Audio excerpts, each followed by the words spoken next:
Hey my loves, I wanted to make a short video about emotions in the workplace. So recently I quit my job at Kohl's at Sephora, and that job was definitely one of those ones where there's all types of energies and emotions coming at you at work. You've got people in there who are trying to buy a Christmas gift on Christmas Eve when the whole product line is sold out, but they're upset with you because you don't have it in stock. You've got people in there who expect for you to bend over backwards and shake your butt in front of everyone because they asked you to do it.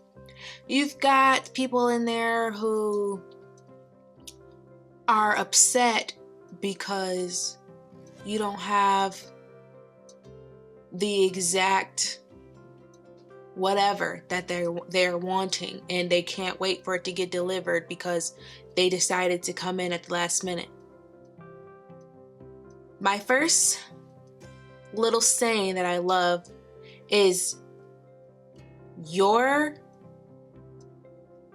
problem is not my problem. If you're in a rush and your emergency is happening to you, that doesn't make it my emergency. That doesn't make it that I have to be in a hurry or in a rush. If you didn't plan ahead, that's not my problem. So you cannot let those people's emotions get to you, especially if you're one of those people who can feel people's energy and emotions a lot stronger. You really have to make sure you are in a great state of mind and your body is ready to handle that, because those influences can get on you and they can really upset your mind, your health, if you're not in the right headspace, in the right energy yourself. So things I had to say to myself was, take a deep breath and remember, this person is a person and they're going through something, and they may be projecting whatever their issues or insecurities are on themselves to me. Their little comment about my hair or my makeup could be because they may not know how to do this style or this look. They may feel that they may have to put in more energy or effort because I did, but I never said that.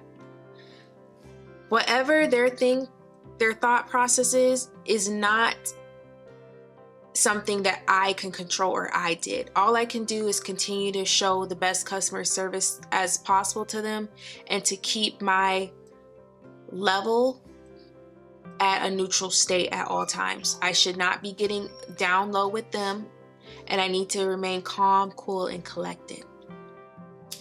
I have an example. One lady came into the store when I was down putting in stock in the drawers, because if you've been in Sephora, you know we have additional stock at the very bottom of the shelves, and you have to bend down to open them and to stock it up or to retrieve an item. And she goes up to the counter and goes and yells it pretty loud, "So nobody work here?" And I jumped up like, "I'm right here." She said, "Okay."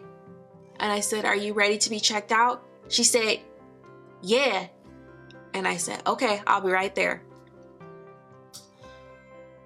If I could tell you how her energy felt, if I could like put her energy on you so you could feel it, it was heavy. It was really heavy. It was really angry. It was really frustrated. It was tired and judgmental.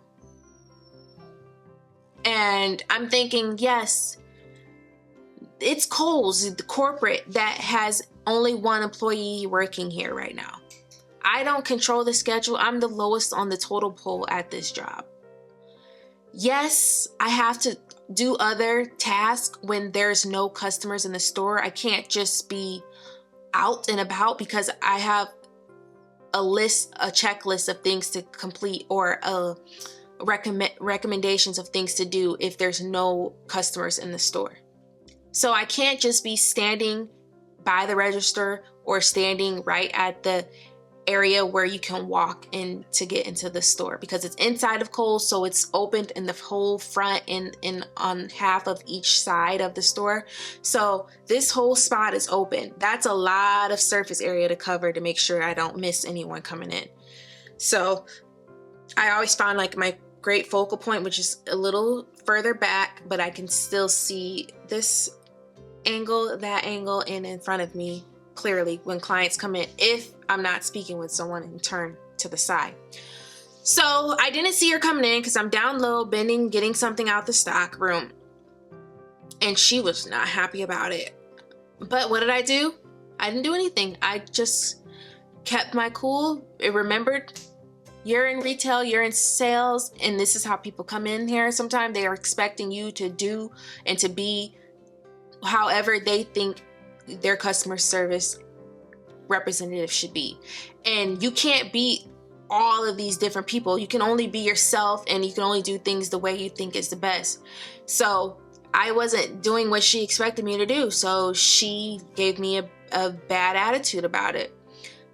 I can't take it personally, because if I did, then that would make the job even more deplorable than what it was already. So just basically, my tip is to keep a level head.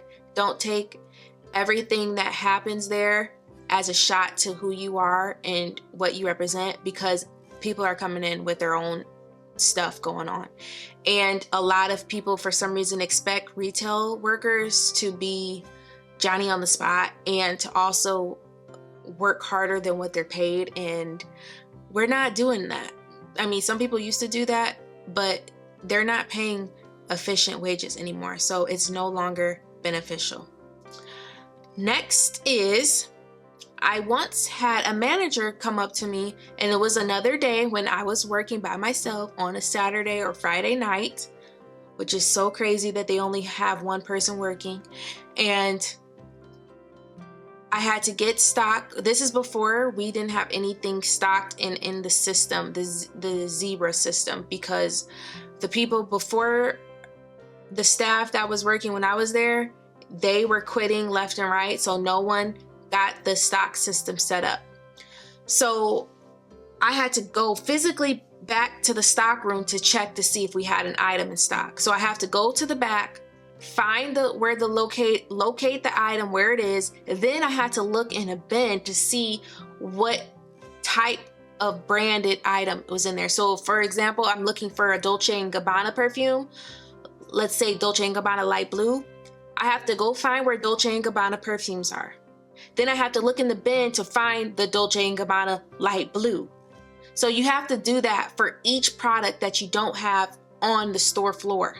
So that takes a lot of time. And then I've got people who just do not know how to find their color or foundation whatsoever. They don't know how to just look around and just try and sample things. So I have to walk them through that step by step. And then I have someone who's ready to check out at the register. So I'm like walking back and forth, and I'm walking fast because I'm trying to get things done at a faster pace. And if you've ever been with me in the mall, you know I generally walk fast. I've been working on myself to walk slower, to give myself a more mysterious femme fatale look and vibe, and it does look sexier and it does look more poised when you walk slower. I saw a girl at a restaurant I went to in New York, and she was the hostess, and she has to walk slow because people are walking casually behind her to their table. And the way she walked was so smooth, and it looked so alluring, and it was noticeable. So I said, oh my God, I love that. I'm going to start doing that too. So I'm starting to walk slow. But anyways, at Kohl's, I was walking super fast. So a little later, one of the managers comes and says, are you okay? People were coming to tell me that you look really anxious and overwhelmed. And I said, yeah, I'm fine.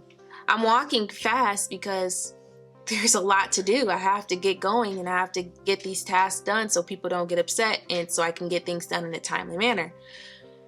And she's like, okay, because it just seems like you're really overwhelmed and anxious, and that's what people are telling me. And after I thought about it for a couple hours, I thought to myself, ain't nobody tell her that, because there was barely anybody working there. you saw me working and you said that, because it was when I was fairly new. And some of the people, this is at every job I work at, there's always someone in there who feels intimidated or feels like, oh, okay, here she comes, I'm gonna have to step up my look and makeup. And this manager, I believe, was one of those people who felt a little intimidated. And I noticed she actually did start doing her makeup more and changing up her hair a little bit more when I, like, after a month or so of me working there. And that's great. I'm glad that I have that impression and influence on people to help them put their best foot forward in their representation. So anyways, I was like, this girl thinks that herself. She thinks that I'm overwhelmed or anxious, or she wants to say to me to get me to be overwhelmed or anxious, because you saying that right in this moment isn't going to help anything unless you're really going to go in there and help. But later on, I spoke with her about it. I'm like, no, I'm just fine. I just have to walk fast because I'm the only one working in there. And I didn't even realize you were a manager. I said that to her too. Like, I apologize if I stepped on your toes or whatever, but I had no idea. I just thought you were, you know, how people are messy at jobs. So I just thought she was being a messy coworker or whatever. And later on, she seemed like she finally realized, like, I'm not that girl. I'm not there to get your job. I'm not there to intimidate you. I'm not gonna be being messy there. So she started to lighten up after a while and was a lot more cool, and seemed like she softened up and would say hello and hi and how are you doing and make little jokes with me. By the time I left, she was pretty cool. But at first she was like, I don't know about her. She's something about it. She just wasn't feeling it. But this is my whole point in saying this story is there are going to be people there who's going to try and stir up emotions in you, and you can't let them see you sweat. Really, you got to go to the break room, you got to go to the bathroom and do it there. Text someone, call someone during your break, outside in your car. Handle it there, because they're looking to see you sweat so they can either tell the employers or they can just get their little laugh or joke off for the day, because some people really do enjoy bothering people. Those messy mean girls from high school, they just grew up to be older messy and mean girls. They never changed. Some of them did, but a majority of those girls are just the same. They're just in their adult forms and adult bodies, and they're doing it at the workplace instead of at lunch or at practice. So be careful of those coworkers, managers, and always just remain neutral, calm. Some things that I've said to help me get those spirits off of me was, I no longer associate with that energy. I no longer associate with that darkness. And I am at a level state. I am calm. I am neutral. You've got to acknowledge those feelings, because if you don't, they're going to just get bottled up, and then you're going to have some resentment to whoever that is in your job, and you don't want to have those feelings because you're going to have to continue working with them. So you want to acknowledge it, and then you want to get rid of it. So state that feeling, emotion you have, and then say you no longer you don't resonate with that, you don't identify with that, and this is who you are, this is who you will be, and speak that into your existence. Speak that life into yourself, because these jobs are really not worth it. Y'all know me, I'm a huge leaver. If something ain't working, I'm dipping out of there. But that's for those little jobs that you just get when you need it, and then you go on to the next job. Not the super important jobs. I always stay at those for at least a year. If you have any other tips, suggestions for dealing with emotions at work, please leave them in the comments. This is just a simple, short one, more dedicated to my girlies who work in retail. I've got other examples and other solutions for dealing with emotions at work. If you'd like some more tips, let me know, and I'll feel free to make a video on it. I'll see y'all in the next video. Bye.